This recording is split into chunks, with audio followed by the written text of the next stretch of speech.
Hola, ¿cómo están? Vamos a iniciar nuestra sesión del día de hoy, martes 5 de julio del presente año. Vamos a ver un tema muy interesante como es la enfermedad periodontal. Vamos a hablar de salud bucal.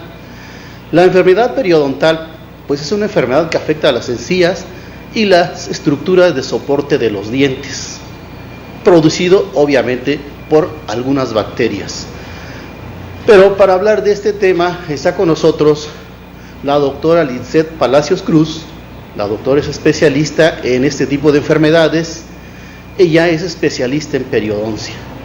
Doctora Lisette, nuevamente bienvenida para que usted nos hable sobre estas enfermedades periodontales. Muchas gracias, doctor, nuevamente por la invitación. Muy buenos días a todos. Buenos días.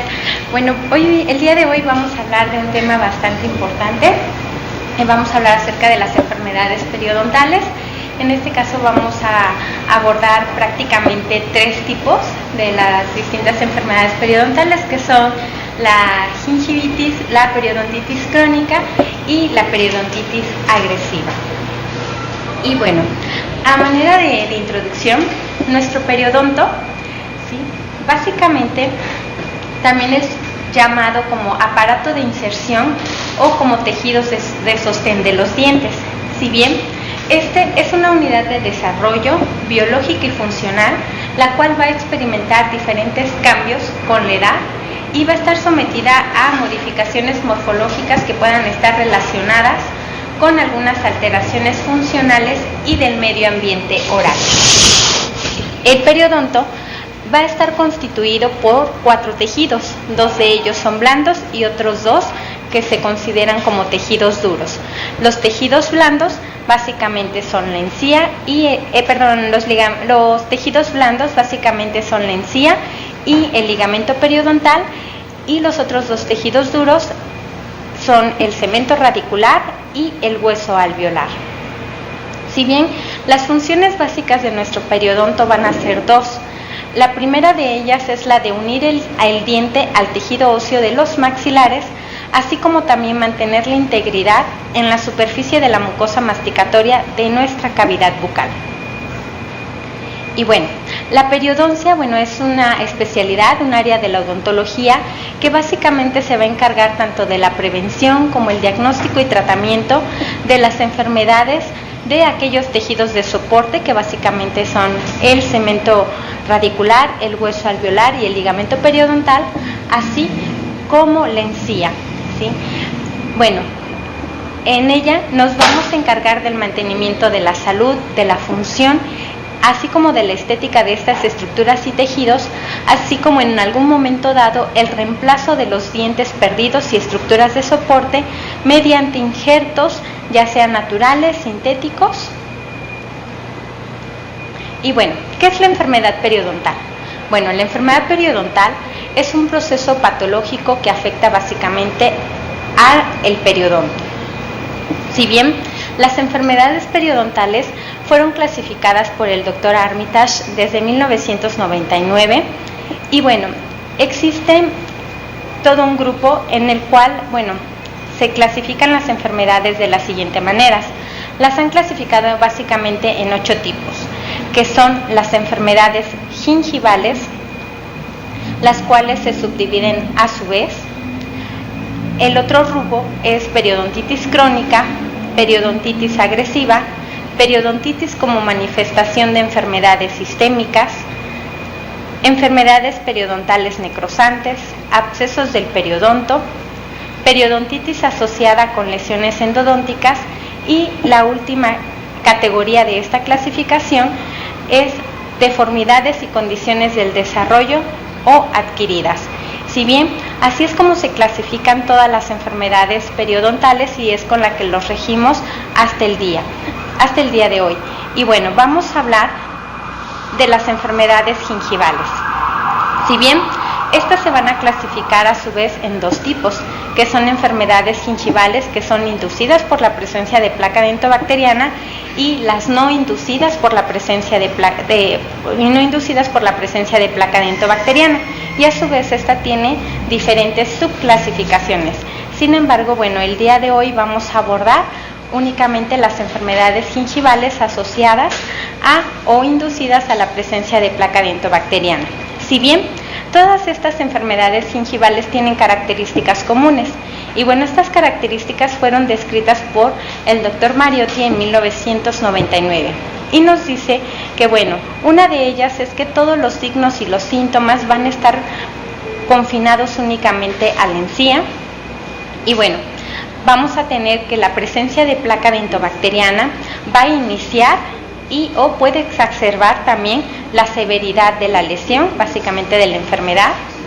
Y otra característica importante es que vamos a encontrar signos clínicos de inflamación, que va desde un cambio en la coloración, un aumento en la temperatura, un agrandamiento de los contornos gingivales debido al edema, ¿sí?, sangrado a la provocación o a la estimulación, así como un incremento en el exudado gingival. Otras características muy importantes es de que no vamos a tener pérdida en la inserción de nuestros tejidos periodontales, tampoco vamos a tener pérdida de nuestro tejido óseo, y también algo muy importante que es una característica de las enfermedades gingivales es de que este tipo de enfermedad es reversible al eliminar la etiología. Y vamos a hablar de las enfermedades gingivales inducidas por la presencia de placa dentobacteriana. Como definición, tenemos que es la inflamación de la encía que se da como resultado de la actividad de bacterias localizadas a la altura del margen gingival, y vamos a tener ausencia de la pérdida de inserción clínica. Básicamente esta enfermedad va a estar localizada y confinada a lo que es la encía. Si bien algunas de las características clínicas de esta enfermedad son, que se puede presentar a cualquier edad, vamos a tener edema y enrojecimiento del tejido gingival, va a iniciar en lo que es el margen gingival, sin embargo puede extenderse a los demás tejidos gingivales, puede sangrar ante cualquier provocación, vamos a encontrar presencia tanto de placa dentobacteriana como de cálculo. Otras características es que no vamos a tener ausencia en la pérdida de inserción, va a ser reversible con la remoción de la placa dentobacteriana, vamos a tener cambios tanto en el contorno como en la consistencia de nuestro tejido gingival. Y si bien aquí les muestro una pequeña tabla en la cual podemos tener algunas características que debemos de considerar al momento de hacer nuestra examinación. Y si bien la encía en condiciones de salud el color va a ser de un rosa pálido, rosa coral. Sin embargo, ante una presencia de gingivitis, esta encía se va a ver de color rojo o rojo azulado. Con respecto al contorno, en una encía sana, en una encía normal, aquí el contorno de la encía va a ser de un contorno festoneado y la papila gingival va a llenar el espacio interdentario, mientras que el margen gingival va a terminar en forma de filo de cuchillo rodeando a lo que es el órgano dentario. A diferencia, cuando estamos en una gingivitis, aquí vamos a tener edema en el margen gingival, vamos a perder esa forma de filo de cuchillo, ¿sí?, y la papila va a tener una forma bulbosa, ¿sí?, lo cual va a minimizar el festoneado. En cuanto a la consistencia, que es otro parámetro, en la encía normal esta va a ser firme y resiliente, a diferencia de una gingivitis, que la consistencia, el tejido se va a tornar totalmente blando y vamos a tener irregularidades. En cuanto al sangrado, al sondeo, en una encía normal esta no va a presentar ningún sangrado, sin embargo en la gingivitis vamos a tener sangrado al sondeo, es decir, va a ser positivo. Y en cuanto al exudado gingival, que es otro parámetro, en una encía normal podemos llegar a tener un exudado mínimo. Sin embargo, en una gingivitis aquí podemos tener un aumento significativo. En tanto, bueno, otro parámetro a considerar es la temperatura del surco. Difícilmente nosotros vamos a medir esa temperatura del surco, pero la literatura nos dice que en una encía normal esa temperatura va a ser de 34 grados centígrados, a diferencia de una gingivitis en la cual va a estar levemente aumentada. Entonces estos son parámetros que podemos considerar al hacer la examinación de nuestra encía, y son los cambios que se van a presentar de la salud a la gingivitis. Y bueno, en cuanto a las características radiográficas, es muy importante destacar que no vamos a tener ninguna pérdida de nuestro tejido óseo, no hay pérdida de las crestas óseas, y eso es lo que va a diferenciar una gingivitis de una periodontitis como tal. Sí, eso es algo muy importante. Y bueno, aquí les muestro un pequeño caso clínico en el cual, bueno, les muestro las fotografías intraorales, en la cual podemos observar que los bordes de nuestro margen gingival se encuentran redondeados, bulbosos, ¿sí? Se ha perdido esa forma de filo de cuchillo, nuestra encía se encuentra básicamente engrosada, y bueno, aquí podemos añadir que tenemos un factor local, ¿no? Que es la paratología ortodóntica, que está quizás ocasionando la acumulación de placa dentobacteriana, y como consecuencia tenemos un proceso inflamatorio denominado gingivitis, ¿sí? Y bueno, ¿cuáles son los objetivos terapéuticos de la gingivitis?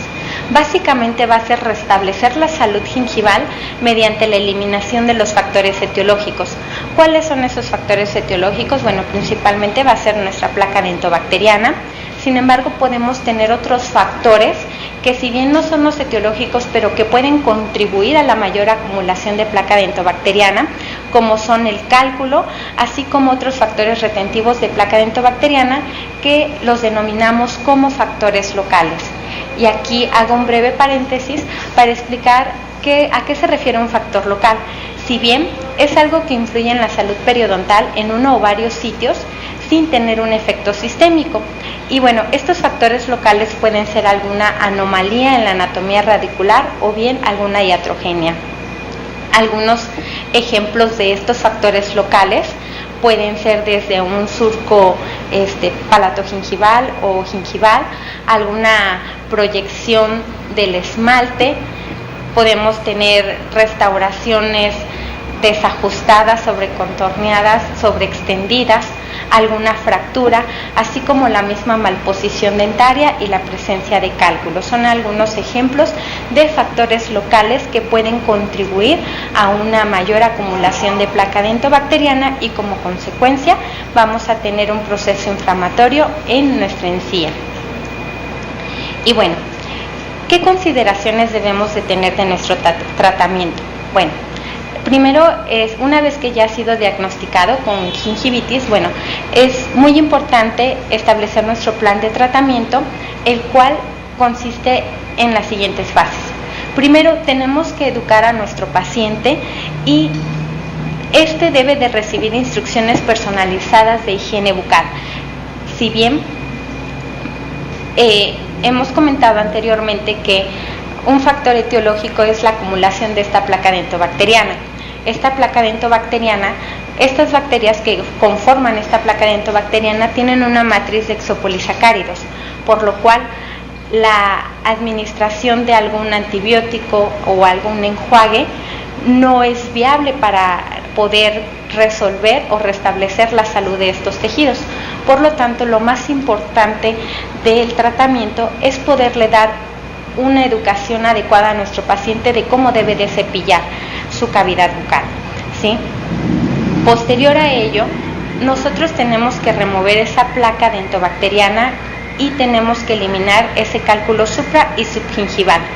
Ahora bien, también podemos emplear algún dispositivo que pueda aumentar los esfuerzos en la higiene oral de los pacientes. Estos dispositivos pueden ser algún cepillo eléctrico, pueden ser algunas gasas en algún paciente que tenga alguna zona desdentada. Es importante la utilización del hilo dental, porque el hilo dental es parte de la higiene bucal.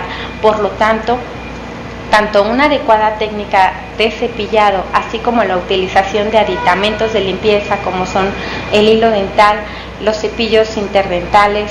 En algunas ocasiones se pueden utilizar lo que son gasas, el hilo superfluos u otros aditamentos.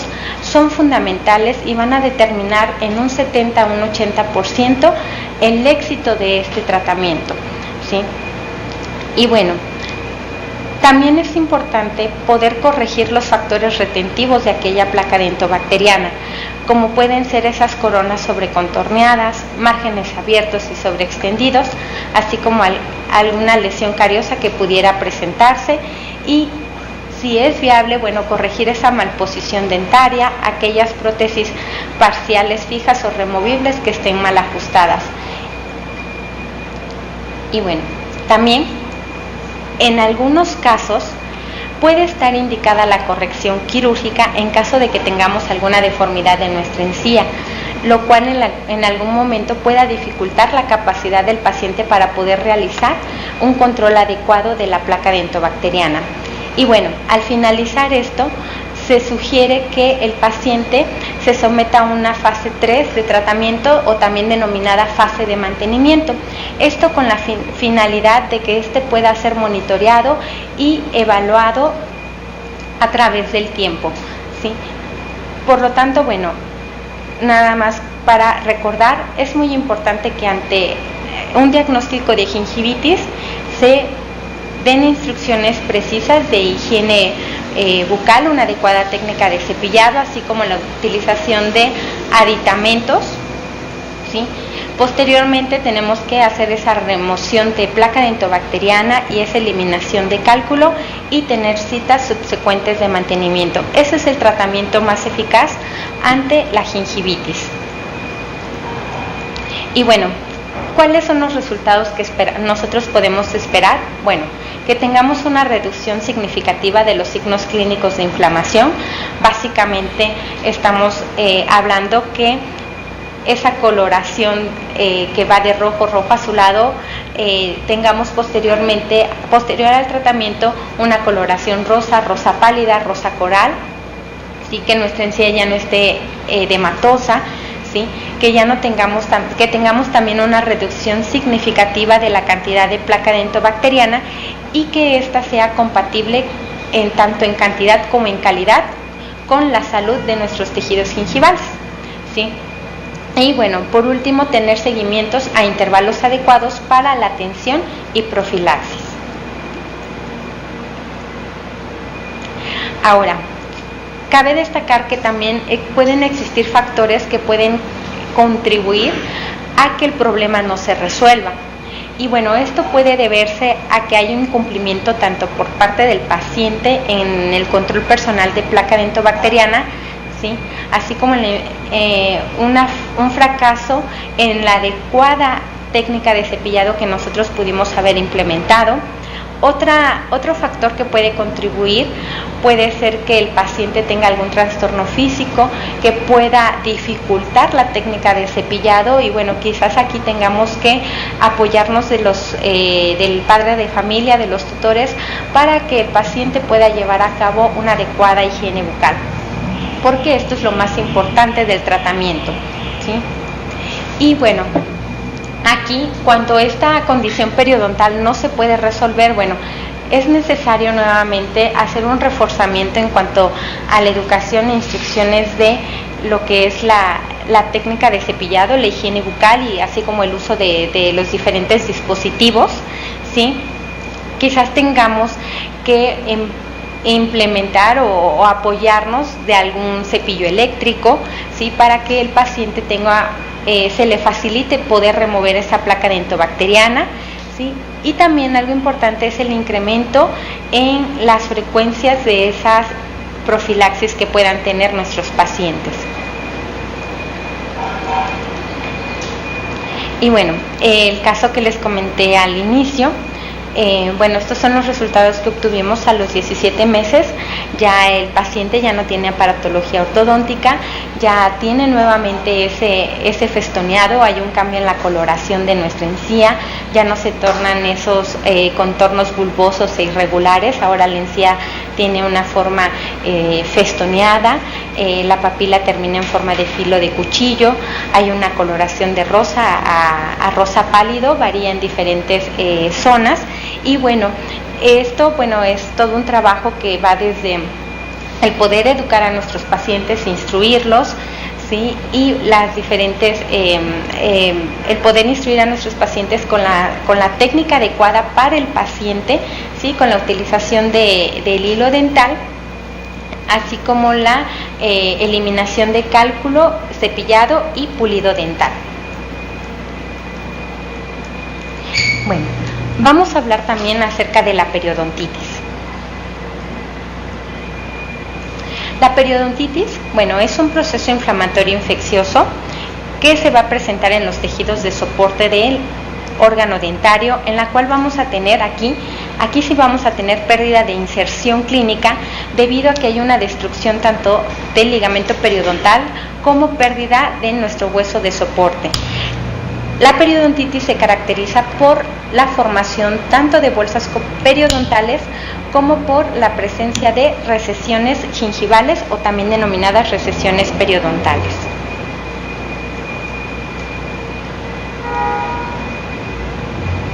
Si bien la periodontitis es multifactorial, por un lado tenemos a las bacterias, ¿sí?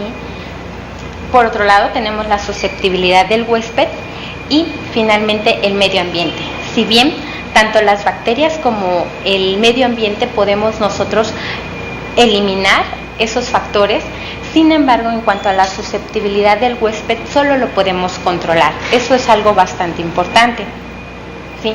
Si bien en cuanto a las bacterias, existen bacterias compatibles con salud, que son prácticamente los streptococos y actinomyces, que son bacterias que pertenecen al complejo amarillo y al complejo verde.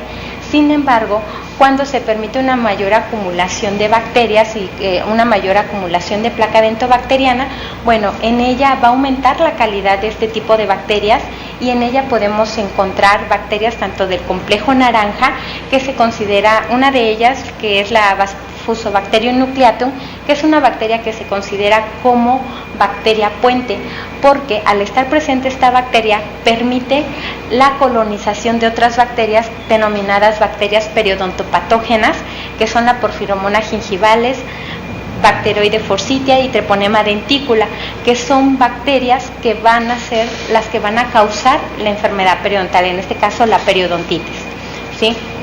Por lo tanto, también básicamente la finalidad o el objetivo terapéutico ante una periodontitis es tratar de disminuir tanto la cantidad de la placa dentobacteriana así como la calidad de estas, es decir, tratar de tener tener bacterias de tipo de streptococos y actinomyces que pertenecen al complejo tanto amarillo como el complejo verde y eliminar esas bacterias tanto del complejo naranja como del complejo rojo.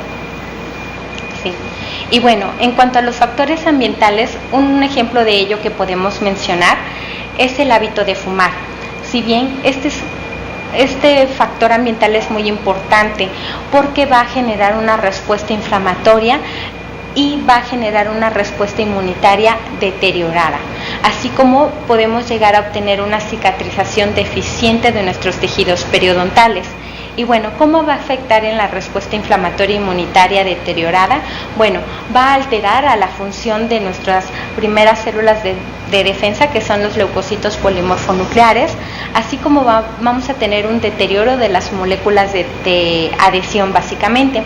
Y en cuanto a la cicatrización deficiente, va a afectar en la microirrigación, así como va a generar una producción disminuida de nuestros fibroblastos, tanto del tejido gingival como del ligamento periodontal.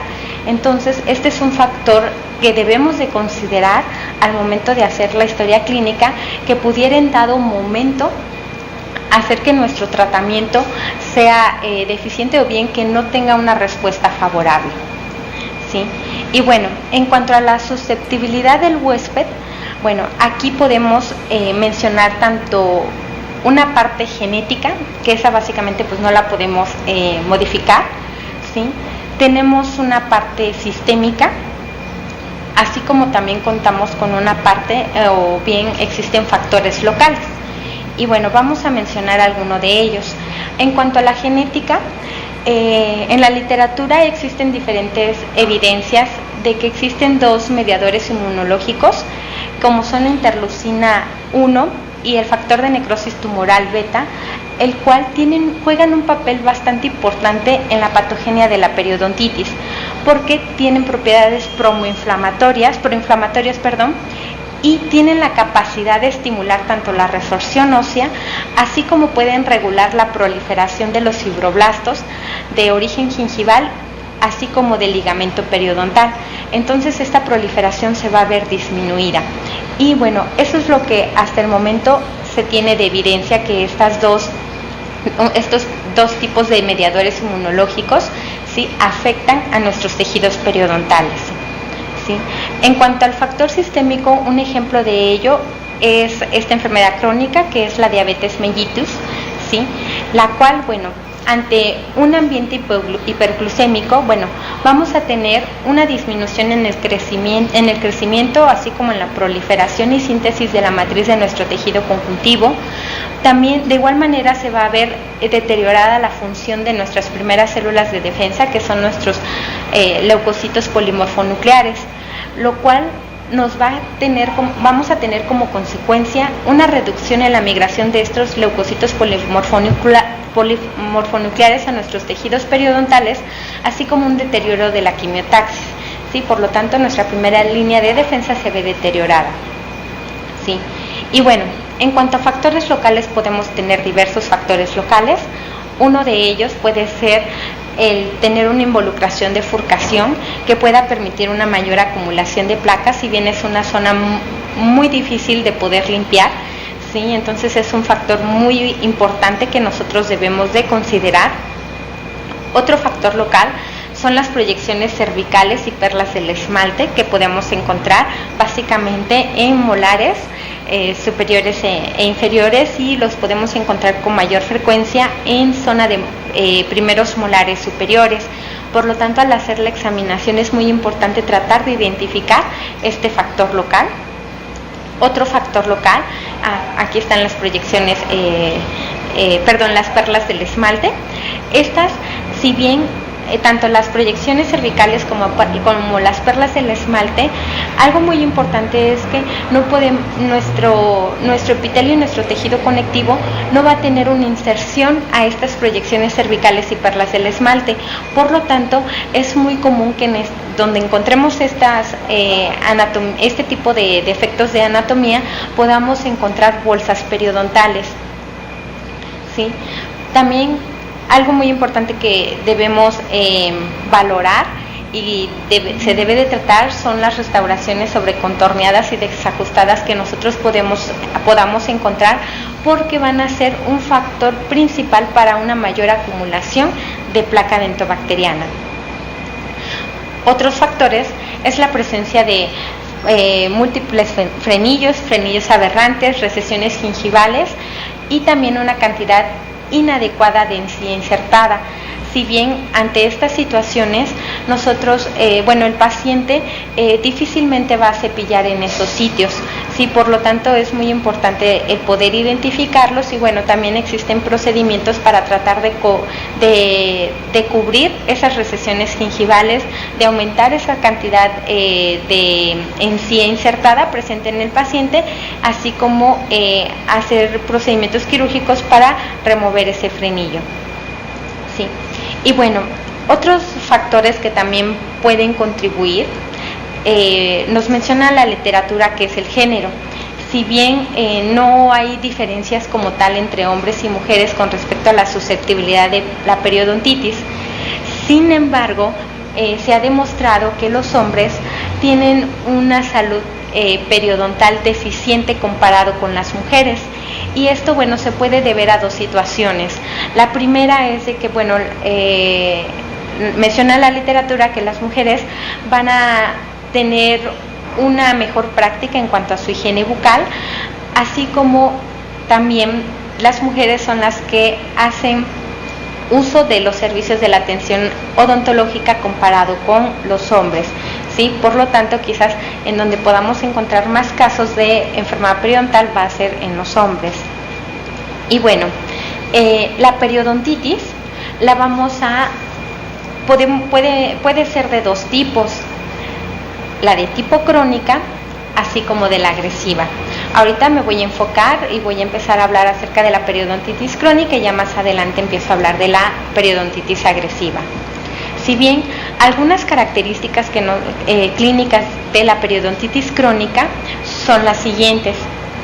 Si bien es una de las enfermedades más comunes de los 8 tipos de enfermedades periodontales que existen, ¿sí? Es la forma más frecuente de periodontitis, se presenta más en adultos, sin embargo, puede llegar a presentarse en niños y en adolescentes, y bueno, tanto la prevalencia como la severidad puede incrementar con la edad, puede afectar a un número variable de dientes, es decir, puede afectar incisivos, caninos, premolares y molares, ¿sí? Y vamos a encontrar una destrucción de nuestros tejidos periodontales que es consistente con la presencia de factores locales. Vamos a encontrar una mayor cantidad de placa dentobacteriana, así como de cálculo subgingival, y podemos también encontrar un patrón microbiano variable, es decir, podemos encontrar tanto bacterias del complejo naranja, del complejo rojo, ¿sí? Otras características es de que hay una progresión que va de leve a moderada, sin embargo también podemos encontrar periodos de rápida progresión de la misma enfermedad, y bueno, esta va a estar asociada también a factores locales predisponentes, que son los que mencionamos hace un momento. Y bueno, otras características importantes que no debemos descartar es de que puede estar modificada o puede estar asociada a enfermedades sistémicas. Una de ellas la mencionamos, que es la diabetes mellitus, y también puede estar modificada por otros factores como es el hábito de fumar. Aquí radiográficamente vamos a encontrar pérdida de las crestas óseas, vamos a encontrar pérdida de nuestro tejido óseo, a diferencia de la gingivitis, en la cual únicamente, como lo hemos comentado, esta enfermedad se va a confinar a lo que es la encía. A diferencia de la periodontitis, aquí sí vamos a encontrar pérdida de nuestro tejido óseo, por lo tanto es muy importante tomar nuestra serie radiográfica dentalveolar para poder descartar ante qué enfermedad estamos, ¿sí? Y bueno, también algo muy importante es de que en un mismo paciente podemos tener tanto zonas en salud como zonas con enfermedad. Y bueno, ¿qué es lo que vamos a hacer? Bueno, vamos a realizar nuestra examinación periodontal, ¿sí? La cual va a ser importante para poder llegar a nuestro diagnóstico y poder implementar un plan de tratamiento de igual manera personalizado. Y bueno, para ello, vamos a iniciar con nuestra historia clínica y motivo de nuestra consulta, que nos va a permitir recolectar la mayor cantidad de datos posibles, ¿sí? Y también es un componente clave para determinar el principal motivo de consulta de nuestro paciente. Como punto número 2, tenemos que reconocer esa inflamación gingival, ¿sí? Por lo tanto, aquí tenemos que observar lo que es nuestra encía y tenemos que observar la presencia de signos de inflamación. ¿Cuáles son esos signos de inflamación? Básicamente vamos a tener sangrado ante la menor provocación, en este caso puede ser sangrado al sondeo, vamos a tener un cambio de color de rosa pálido, rosa coral, a un rojo azulado. Vamos a tener nuestra encía, si bien se caracteriza por tener en condiciones de salud una textura que es similar a la cáscara de naranja, hay un puntilleo muy característico, y ante un proceso inflamatorio infeccioso, este puntilleo de cáscara de naranja se pierde, ¿sí? Y es cuando nos está indicando, ¿sí?, que muy probablemente tenemos ese proceso, se está dando un proceso inflamatorio infeccioso. También algo importante es que vamos a tener esa pérdida de ese festoneado y por lo tanto los bordes se van a tornar irregulares y bulbosos. Y de esta manera es como podemos tener un reconocimiento de la inflamación gingival. Posterior a ello, bueno, tenemos que evaluar algunos factores etiológicos o predisponentes. Tenemos que realizar nuestra ficha periodontal, que nos va a permitir básicamente valorar la destrucción de nuestros tejidos periodontales. Y bueno, esta es la ficha periodontal, aquí se las muestro, en la cual, bueno, tiene algunos parámetros que nosotros debemos de considerar, que son profundidades de bolsa al sondeo, unión cemento esmalte margen gingival, y con este parámetro podemos obtener los niveles de inserción clínica. La movilidad dental también es muy importante, así como la involucración de furcación, sangrado al sondeo y supuración. Todos estos parámetros debemos de considerar y se deben de realizar al momento de estar haciendo nuestra ficha periodontal. Y bueno, voy a explicar brevemente cada uno de ellos. Si bien nosotros vamos a obtener 6 mediciones por diente, 3 van a ser por vestibular y 3 por palatino. Las 3 por vestibular van a ser distal, punto medio y mesial, y por palatino o lingual de igual manera va a ser en distal, punto medio y mesial, ¿sí?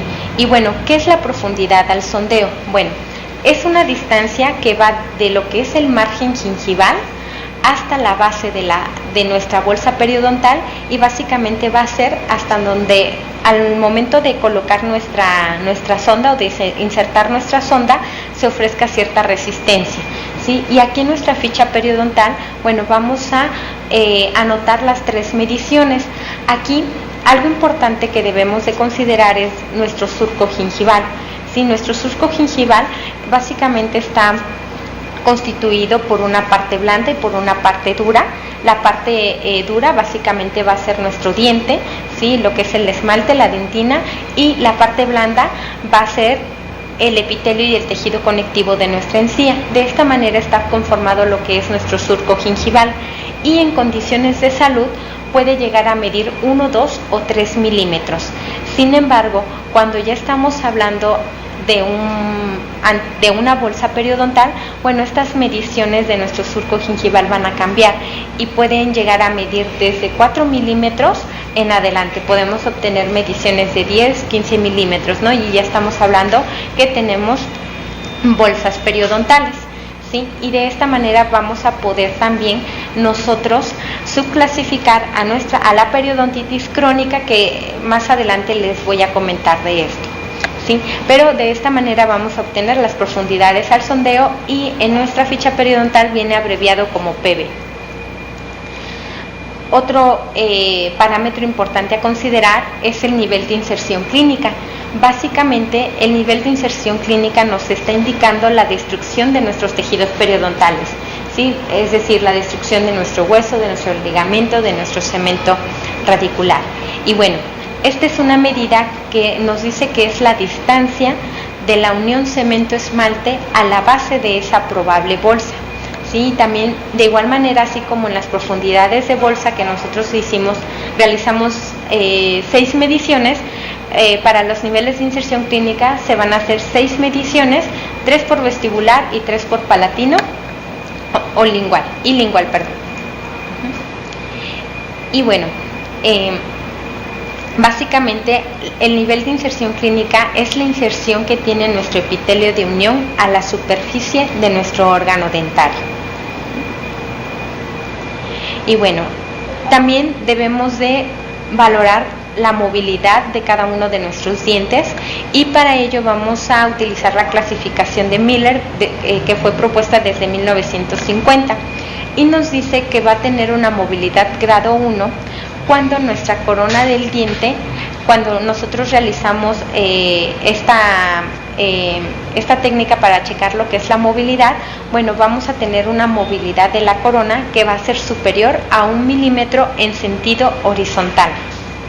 En tanto, podemos llegar a tener una movilidad grado 2 cuando nos dice que nuestra corona va a ser superior a los 2 milímetros en sentido horizontal. En tanto, una movilidad grado 3 nos dice que la corona de nuestro diente se mueve tanto en sentido horizontal como en sentido vertical, ¿sí? Y bueno, aquí les presento una imagen de cómo debemos nosotros evaluar la movilidad. Vamos a utilizar un dedo índice, ¿sí? Y también nos vamos a apoyar del mango del espejo y vamos a realizar movimientos en sentido horizontal, es decir, de vestibular a palatino, vestibular hacia lingual, y nosotros vamos a ahí poder nosotros determinar el grado de movilidad que pueda estar presentando ese diente, ¿sí? También algo muy importante que nosotros debemos de considerar es la involucración de furcación, ¿sí? Para ello se utiliza una sonda especial que es la sonda de Neighbors, que básicamente, bueno, esta sonda de Neighbors está calibrada cada 3 milímetros, tiene una raya, ¿sí? Y bueno, nosotros vamos a introducirla únicamente en la zona de molares. En los molares superiores vamos a introducirla por mesial o por distal, a diferencia de los molares inferiores, en la cual esta sonda la vamos a introducir de vestibular a lingual. Y bueno, cuando nosotros introducimos la sonda, si esta llega a introducirse 3 milímetros, estamos considerando que tiene un grado 1. Sin embargo, cuando logra penetrar esta sonda más de 3 milímetros, es un grado 2. A diferencia de que cuando la sonda atraviesa del otro lado, es decir, nosotros le introducimos nuestra sonda por mesial y la punta sale a través de distal o bien de vestibular hacia lingual, bueno, aquí nos está indicando que es un grado 3, es decir, que nuestra sonda está atravesando de lado a lado. Y bueno, esto es lo que nosotros los parámetros que debemos de considerar al momento de estar realizando nuestra ficha periodontal, que son parámetros que nos van a ayudar a establecer nuestro diagnóstico, ¿sí? Y bueno, otro factor importante es la detección de alteraciones tanto de la anatomía, la forma y de la estructura normal. Estas alteraciones son muy importantes porque pueden generar un problema estético, pueden interferir en la función, así como también pueden dificultar los procedimientos de higiene dental por parte del paciente, ¿sí? Y bueno, por lo tanto nosotros debemos de registrar si llegara a existir alguna de estas variaciones, como pueden ser desde un engrosamiento gingival, desde la presencia de torus mandibulares que puedan dificultar la higiene, así como engrosamientos localizadas en la encía palatina, en la zona de lo que son nuestros molares, ¿sí? La presencia de múltiples frenillos, de una cantidad insuficiente de encía insertada, ¿sí? Como lo muestran en estas imágenes, ¿sí? Lo cual puede llegar a algún momento a dificultar la higiene bucal por parte del paciente.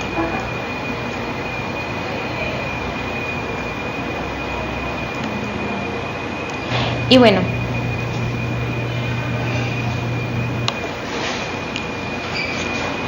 también es muy importante evaluar otros factores como son la proximidad radicular, los surcos palatales o gingivales, la anatomía de las furcas, las proyecciones cervicales, del esmalte, restauraciones desbordantes, ¿sí? Como lo mencionamos hace un momento, ¿sí? Aquí tenemos algunos ejemplos de ellos: la involucración de furca, surcos palatogingivales, proyecciones cervicales del esmalte, restauraciones desajustadas y sobreextendidas, fracturas, así como malposiciones dentarias.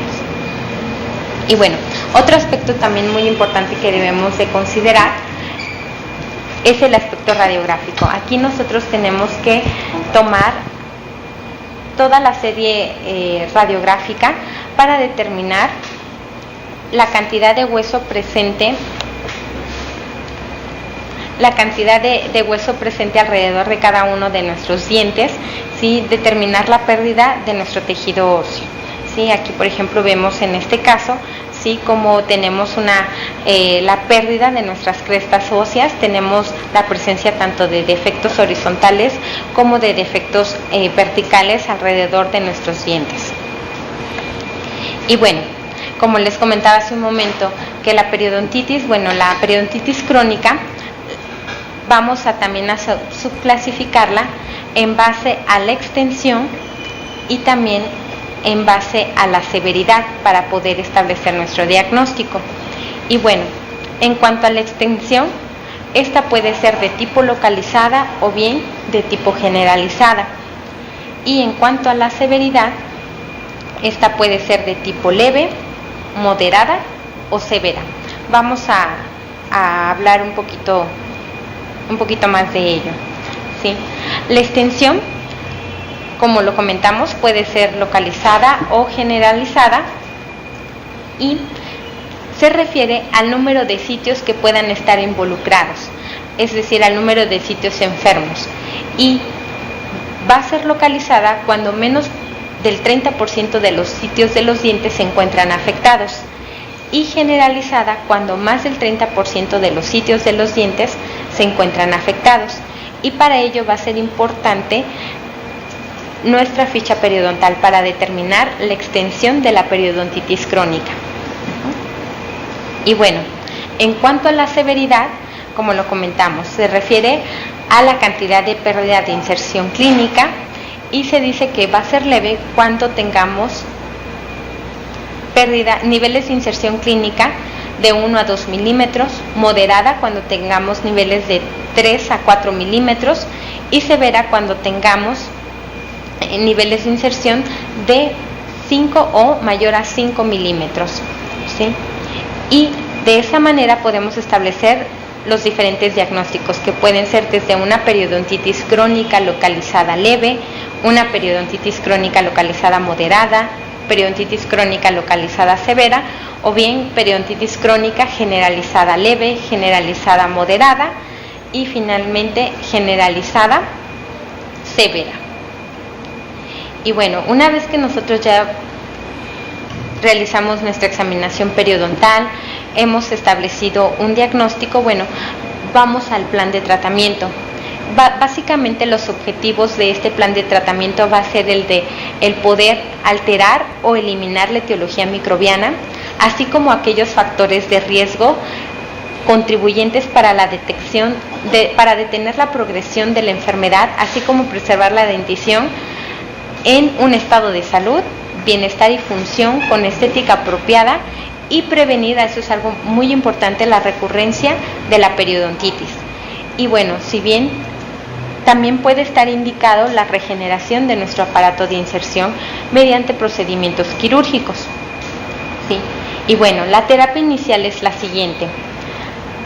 Aquí quizás no nos compete a nosotros, pero podemos realizar alguna interconsulta con su médico tratante en el caso de aquel paciente que tenga alguna enfermedad sistémica, para que pueda controlar ese riesgo sistémico que pueda contribuir en la progresión de nuestra periodontitis crónica. Posterior a ello tenemos que evaluar, dar instrucciones y reforzamiento de la higiene bucal del paciente. Aquí tenemos que dar técnicas de cepillado que van a ser personalizadas, así como del uso de aditamentos de limpieza, llámese hilo dental, superfloss, cepillos interproximales, interdentales, gasas, ¿sí?, que permitan una mayor remoción de esa placa dentobacteriana. Posterior a ello, bueno, aquí tenemos algunos ejemplos de ellos, como es el cepillo, los cepillos interdentales, los cepillos el hilo dental, los cepillos monopenachos, las gasas y los raspadores de lengua, de los cuales podemos apoyarnos para instruir a nuestros pacientes, dar una buena técnica de cepillado o bien reforzar esa higiene bucal. Posterior a ello, nosotros tenemos que evaluar, dar instrucciones y reforzar el control personal de placa dentobacteriana. Para ello utilizamos lo que son las tabletas reveladoras de placa dentobacteriana, las cuales le vamos a pedir a nuestro paciente que las mastique, ¿sí? Y nosotros la placa dentobacteriana se va a teñir de un color rosa fuchsia o de color violeta, ¿sí? Y aquí nosotros vamos a registrar la cantidad de placa dentobacteriana que pueda tener nuestro paciente, ¿sí? En el control personal de placa dentobacteriana. Y bueno, es importante porque nos dice que cuando nosotros tenemos controles o porcentajes de placa dentobacterianas mayores a un 20%, nos está indicando que nuestro paciente no está realizando una higiene bucal adecuada, ¿sí? Por lo tanto, quizás sea necesario dar otra cita para reforzar esa higiene bucal, ¿sí? A diferencia de que cuando nosotros logramos obtener porcentajes de 20 o menor al 20%, nos está indicando que el paciente está cepillando en forma adecuada y como consecuencia vamos a tener una reducción en la inflamación de nuestros tejidos periodontales y va a haber una disminución del sangrado. Sí, por lo tanto es muy importante realizar esta actividad en el consultorio, ¿no? Para determinar la cantidad de placa dentobacteriana. Y bueno, posterior a ello se lleva a cabo la eliminación del cálculo supragingival, así como el cepillado y el pulido dental. Para realizar la eliminación del cálculo nos podemos apoyar de nuestros jackets, así como de nuestros instrumentos ultrasónicos.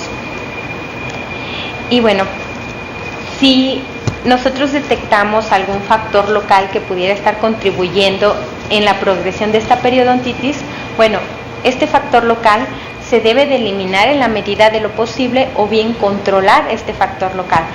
Llámese desde remover o reemplazar coronas sobrecontorneadas, corregir aquellos aparatos protésicos que estén mal ajustados, la remoción de lesiones cariosas, restaurar contactos abiertos en los que se puede impactar la comida. Estos son algunos ejemplos de lo que podemos realizar ante estos factores locales.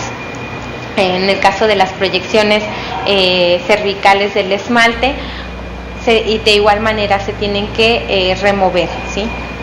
Aquí, por ejemplo, tenemos algunos ejemplos. En la fotografía del lado izquierdo, bueno, tenemos estas restauraciones extendidas y bueno, ya durante el tratamiento, bueno, se corrigen, se eliminan y se corrigen. Otro ejemplo de ello, la presencia de algunas de algunas fisuras, ¿sí? En un diente lateral, en el cual se tiene que tratar. Y bueno, ¿qué es lo que obtenemos? Pues una disminución en la profundidad de la bolsa, ¿sí? Y bueno, posterior a ello, ahora sí podemos realizar lo que son los raspados y alisados radiculares, ¿sí?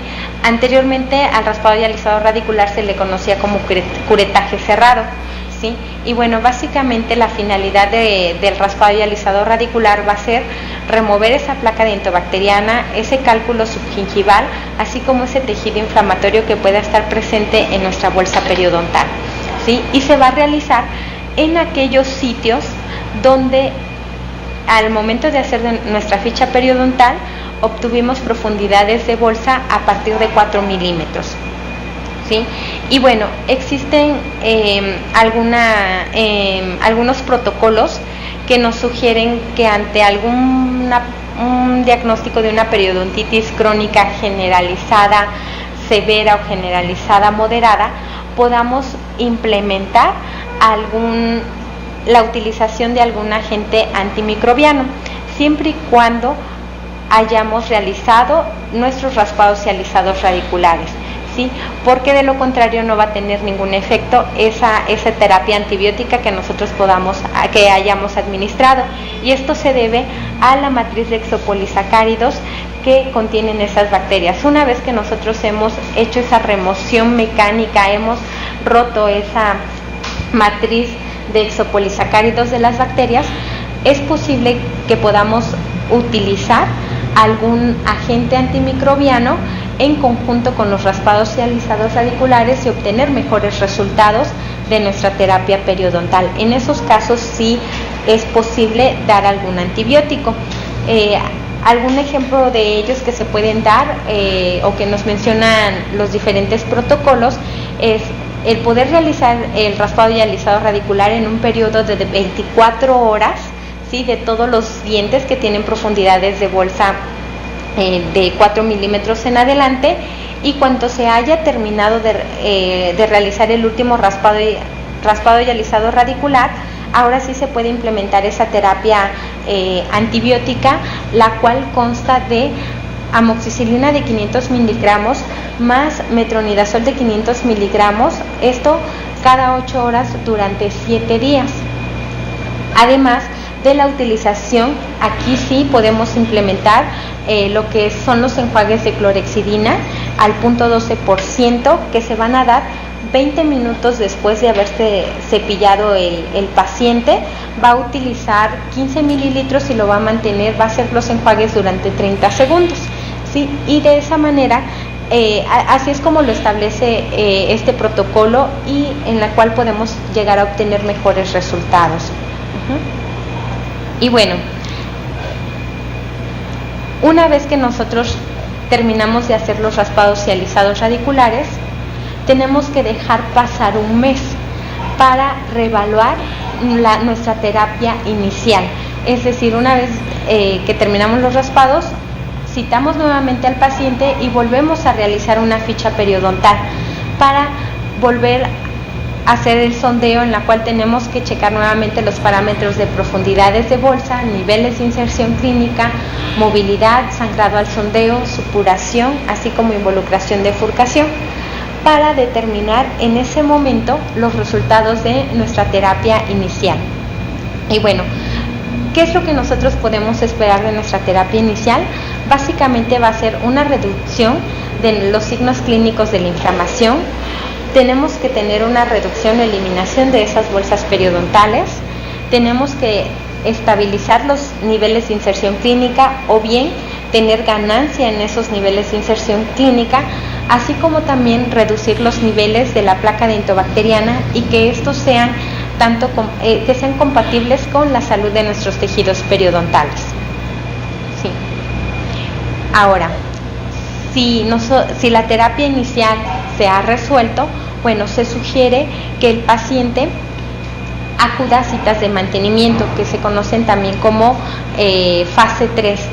Esta va a ser a intervalos apropiados y va a depender del paciente. Si nosotros logramos resolver el problema, bueno, y el paciente es un paciente cumplido que realiza su higiene bucal de manera adecuada, utiliza todos los aditamentos, bueno, y hemos logrado reducir la mayor cantidad de bolsas periodontales, hemos logrado reducir los signos clínicos de la inflamación, bueno, quizás se pueda citar a nuestro paciente a los 6 meses. De lo contrario, si nuestro paciente no es un paciente que sea muy cumplido, entonces quizás tengamos que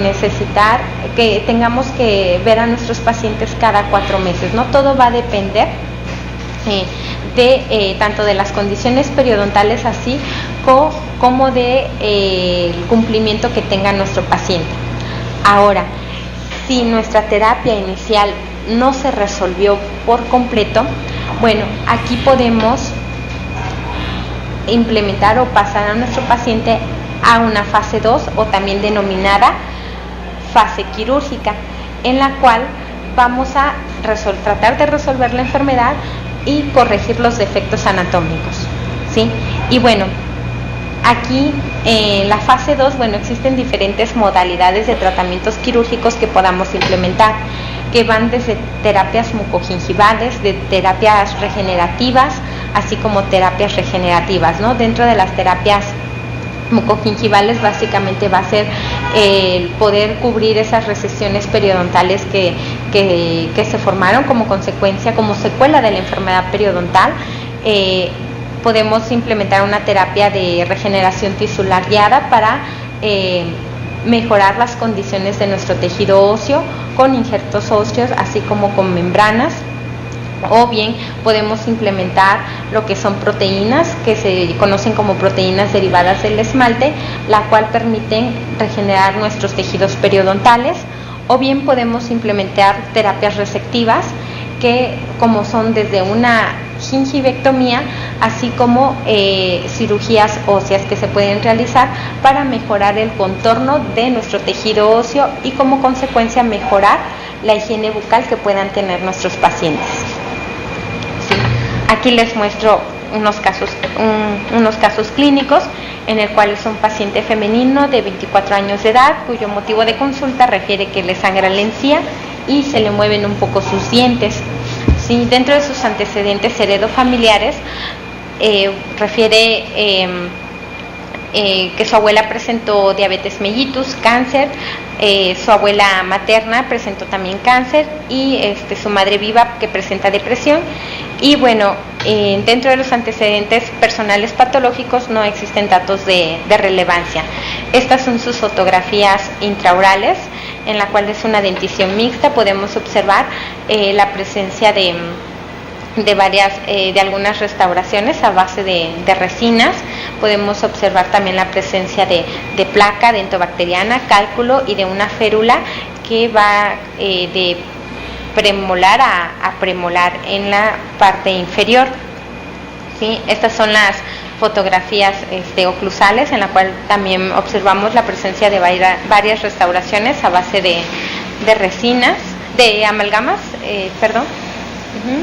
Vemos que nuestra encía está inflamada. ¿Sí?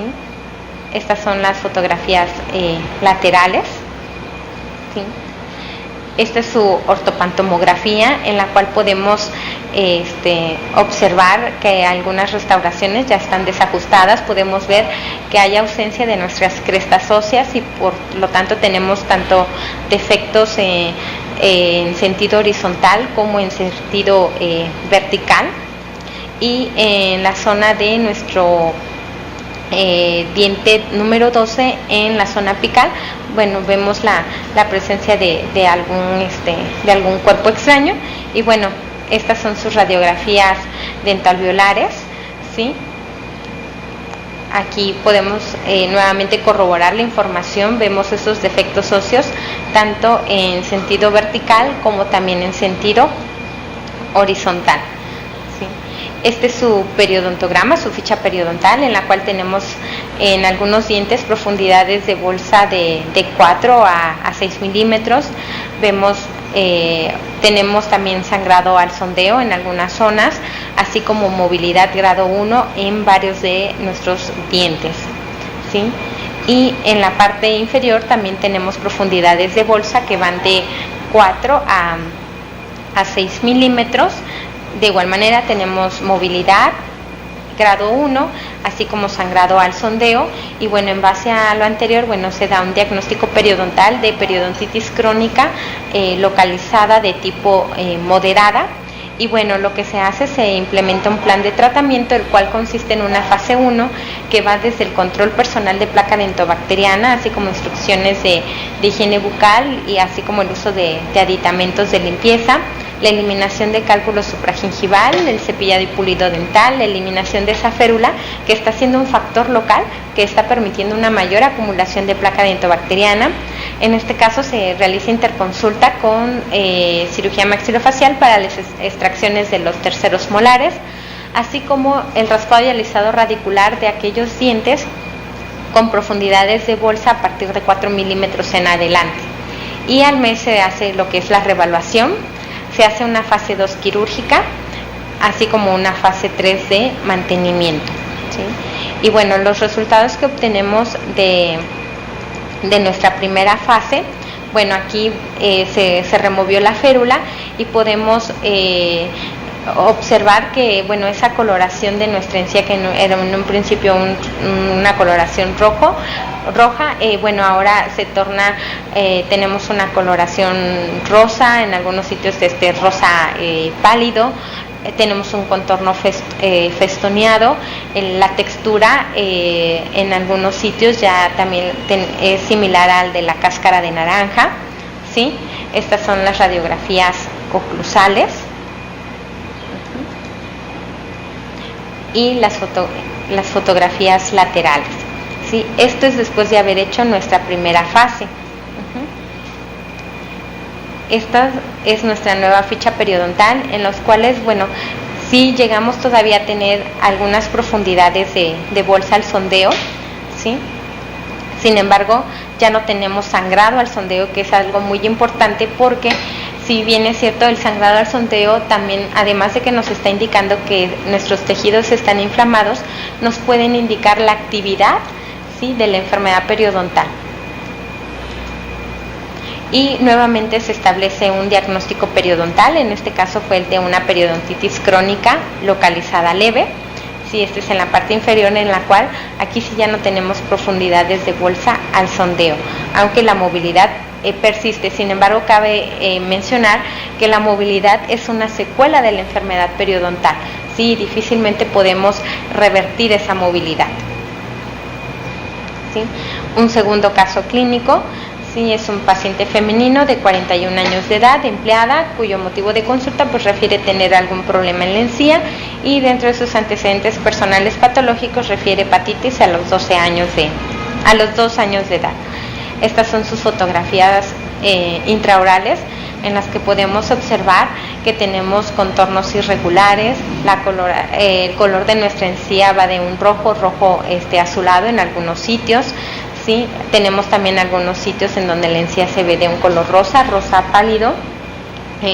Podemos observar que en varios sitios donde está inflamada nuestra encía se ha perdido esa textura de puntilleo de cáscara de naranja, similar a la cáscara de naranja. Vemos que muchas de las restauraciones ya están desajustadas. ¿Sí? Vemos restauraciones a base también de amalgama.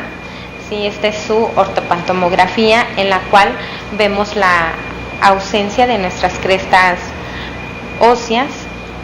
Sí, también podemos observar que algunas restauraciones ya están defectuosas.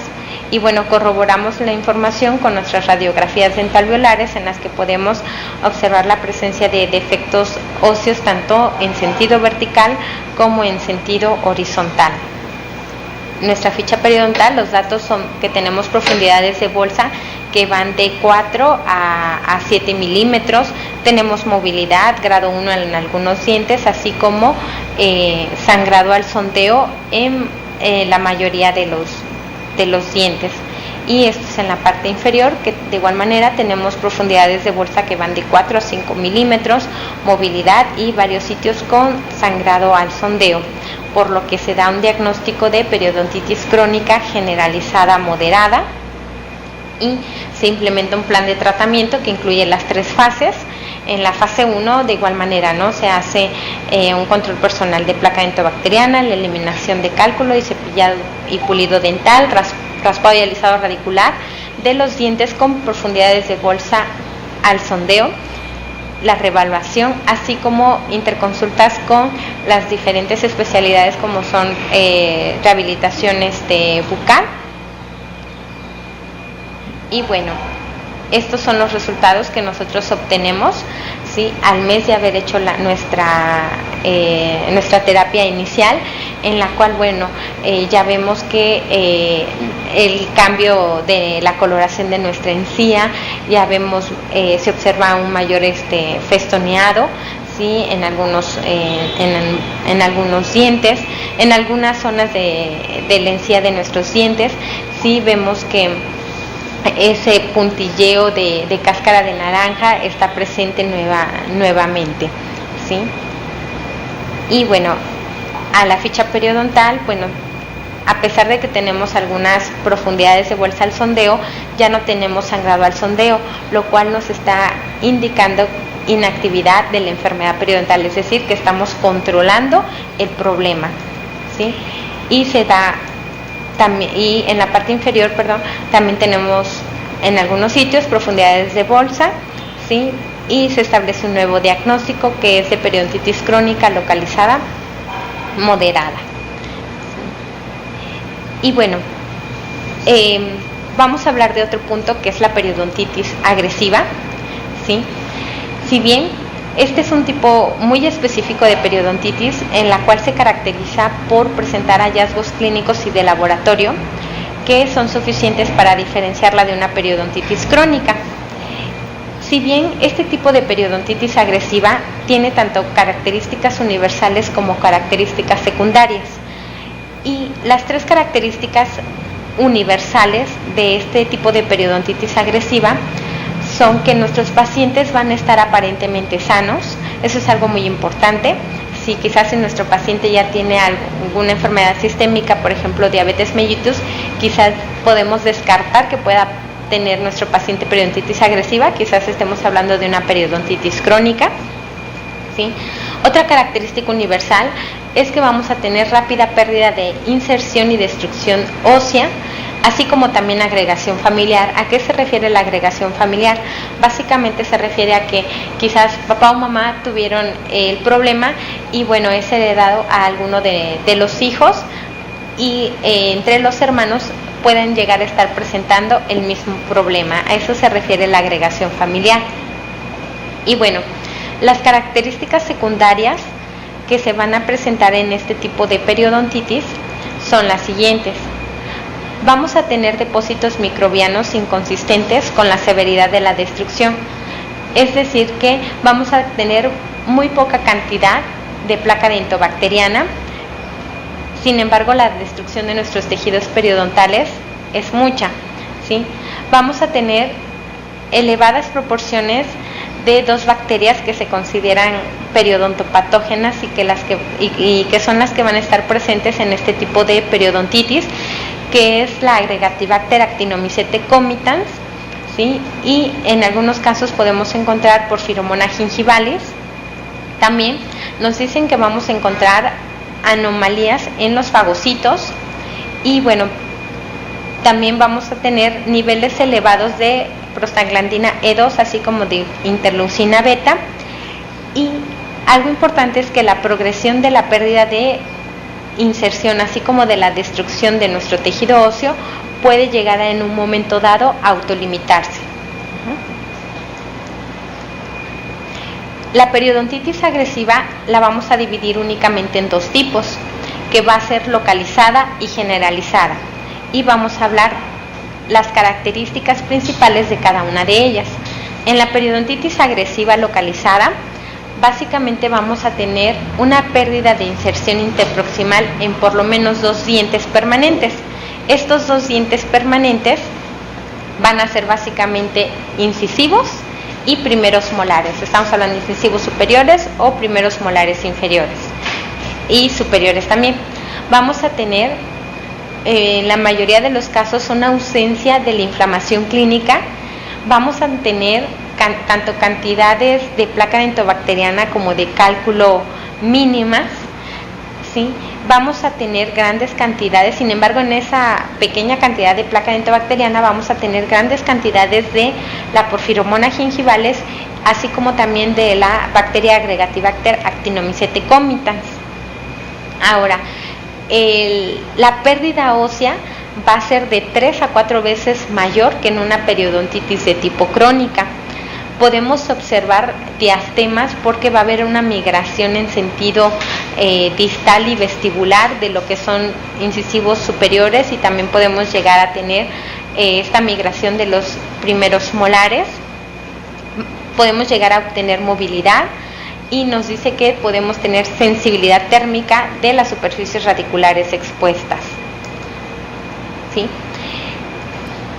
En cuanto a la prevalencia, bueno, esta tipo de periodontitis se va a llegar a presentar en un 1%, puede presentarse tanto en hombres como en mujeres. Sin embargo, a diferencia de la periodontitis crónica, este tipo de periodontitis va a ser más frecuente en la pubertad y se puede llegar a presentar hasta los 20 años, ¿sí? Podemos llegar a tener los ganglios inflamados, y aquí algo muy importante es que la pérdida de nuestro tejido óseo, ¿sí?, se va a presentar como defectos en sentido vertical o sentido angular en las zonas interproximales de las paredes distales de premolares y molares, ¿sí?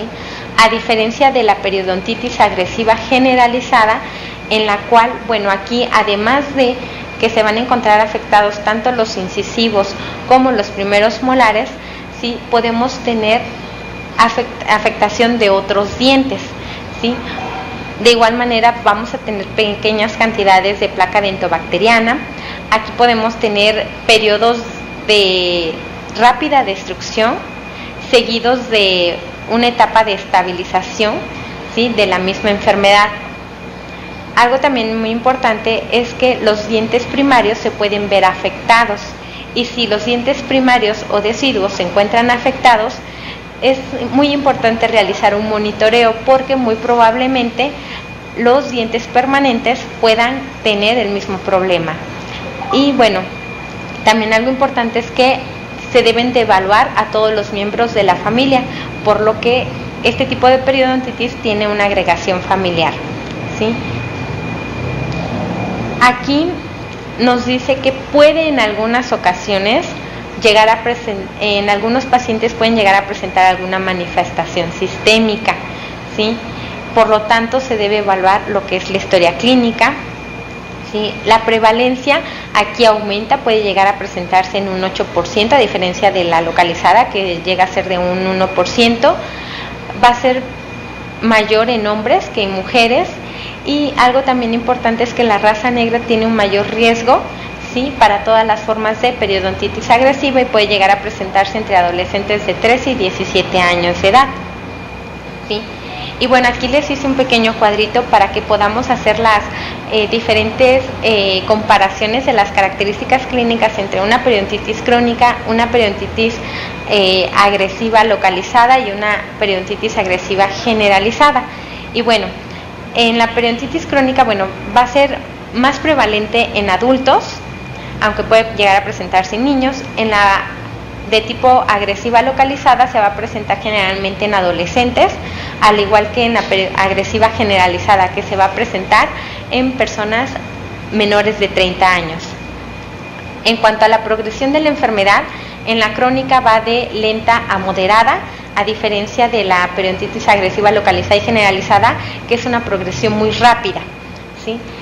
Ahora, en cuanto a la cantidad de placa dentobacteriana, en la periodontitis crónica, la cantidad de estos depósitos bacterianos es congruente con la gravedad de la destrucción, a diferencia de la periodontitis agresiva localizada y generalizada, en la cual podemos tener cantidades mínimas o muy pequeñas de placa dentobacteriana, y la destrucción de nuestros tejidos periodontales pues es importante, ¿no? Y bueno, finalmente, en la periodontitis crónica, aquí la distribución puede ser variable, ¿no?, de la enfermedad. Se puede presentar en cualquier órgano dentario. Aquí también algo importante es de que no existe esa agregación familiar, a diferencia de la periodontitis agresiva localizada y generalizada, en la cual sí existe una agregación familiar. Y también en la periodontitis agresiva localizada, la destrucción de esos tejidos periodontales va a estar localizada únicamente a incisivos y primeros molares permanentes, ¿sí? Y en la agresiva generalizada la destrucción va a estar dada en incisivos, en primeros molares y otros dientes, ¿sí? Pueden ser caninos, premolares o segundos molares. Y algo también importante, aquí sí existe agregación familiar, y también algo que varía es de que la presencia de cálculo generalmente es ausente, y si está presente va a ser en cantidades mínimas, a diferencia de la periodontitis crónica. Y esto es un cuadrito que nos puede ayudar mucho para poder hacer un buen diagnóstico y diferenciar los diferentes tipos de periodontitis. Y bueno, básicamente los objetivos terapéuticos de una periodontitis agresiva localizada y agresiva generalizada son muy similares a lo que son los de una periodontitis crónica, ¿no? Que va a ser tratar de alterar o eliminar la etiología microbiana, así como los factores de riesgo para detener la progresión de la enfermedad, y tratar de conservar la dentición en salud y función con una estética apropiada, así como prevenir la recurrencia de la misma. Y bueno, en algunos casos vamos a tener la regeneración de ese aparato de inserción, siempre y cuando esté básicamente indicado, ¿sí? Y bueno, este es un cuadrito similar al que les había presentado anteriormente. Y bueno, vamos a concluir con otro pequeño caso clínico, en el cual es un paciente masculino de 35 años de edad, en el cual su padecimiento actual refiere tener los dientes flojos, le duelen al masticar y le salen abscesos frecuentes. Dentro de sus antecedentes heredofamiliares, bueno, refiere que su madre padeció cáncer y su hermano presentó un soplo. Y él, dentro de sus antecedentes personales patológicos, bueno, únicamente refiere a artralgias en manos y rodillas. Estas son sus fotografías intraorales, en la cual, bueno, vemos que hay en alguna zona ya tenemos diastemas de nuestros dientes, esa migración que les comentaba hace un momento. Vemos que nuestra encía, bueno, tiene una coloración roja, está edematosa, ¿sí? Se ha perdido esa textura de puntillo de cáscara de piel de naranja. En la parte inferior podemos observar cantidades de placa y de cálculo, ¿sí? Esta es su ortopantomografía, en la cual tenemos ausencia de nuestras crestas óseas, y en la ortopantomografía, en las radiografías dentalveolares, pues podemos corroborar la información y vemos la gran destrucción de nuestro tejido óseo. Aquí vemos tanto defectos en sentido vertical, así como en zona de nuestros segundos molares, en zona también de nuestros incisivos, en los cuales inclusive ya no tenemos prácticamente tejido óseo, ¿no? Está sostenidos básicamente por lo que es la encía. Y bueno, al realizar nuestra ficha periodontal, bueno, tenemos profundidades de bolsa que van desde 4 hasta 12 milímetros, tenemos movilidad entre grado 2 y grado 3, sangrado al sondeo, así como supuración en varios dientes. Y en la parte inferior de igual manera, ¿no? Tenemos profundidades de bolsa que van desde los 4 milímetros hasta los 7 milímetros, movilidad, grado 1, 2 y 3, sangrado al sondeo, así como supuración en algunos dientes. Y bueno, en base a lo anterior, bueno, se dio un diagnóstico de periodontitis agresiva generalizada. Se implementa todo el plan de tratamiento. En este caso, se realiza el control personal de placas, se hace la eliminación del cálculo, también se hace interconsulta con las diferentes especialidades, en este caso con rehabilitación bucal para la elaboración de prótesis provisionales, ¿sí? Los raspados y alisados de los dientes con profundidades de bolsa al sondeo, extracciones indicadas debido a la movilidad, así como aquí en este caso sí se implementó lo que es el protocolo de la terapia antibiótica, que es de amoxicilina de 500 miligramos más metronidazol de 500 miligramos cada 8 horas por 7 días, después de haber realizado el último raspado y alisado radicular, al igual que los enjuagues de clorhexidina al 0.12% 2 veces al día durante 10 días. Y posterior a ello se hace la reevaluación. Y bueno, el paciente también entra a una fase 2 y 3. En la fase 2 se realizan cirugías por colgajo, así como también las extracciones indicadas, ¿sí? Y bueno, estas son las extracciones que se realizaron, ¿sí? Y los resultados que obtenemos al mes de haber hecho nuestra terapia inicial, ¿sí? Y bueno, si bien la enfermedad periodontal, básicamente en la que es periodontitis crónica, periodontitis agresiva localizada y generalizada, básicamente nosotros estamos tratando con las secuelas de la enfermedad, ¿no? Que son desde las recesiones periodontales, profundidades de bolsa, la movilidad que puedan llegar a presentar los órganos dentarios. Y bueno, antes esta es la reevaluación que obtenemos, en la cual, bueno, sí hubo una disminución de las profundidades de bolsa, sí hubo una disminución también del sangrado, ¿sí? Esto es en la parte inferior, en la cual todavía tenemos algunos dientes con profundidades de bolsa, sí, pero en la parte inferior algo importante es que ya no tenemos sangrado al sondeo, lo cual nos está indicando que logramos controlar lo que es la enfermedad periodontal. Y bueno, pues por mi parte es todo. Interesante el tema del día de hoy también en cuanto a la salud bucal se refiere, y espero que pues les haya parecido bastante bien. Lo pueden ver obviamente en YouTube, en nuestra página de Facebook, Telesalud Oaxaca, y agradecemos su participación el día de hoy, sobre todo a los hospitales básicos comunitarios y a la gente que también nos sigue por streaming.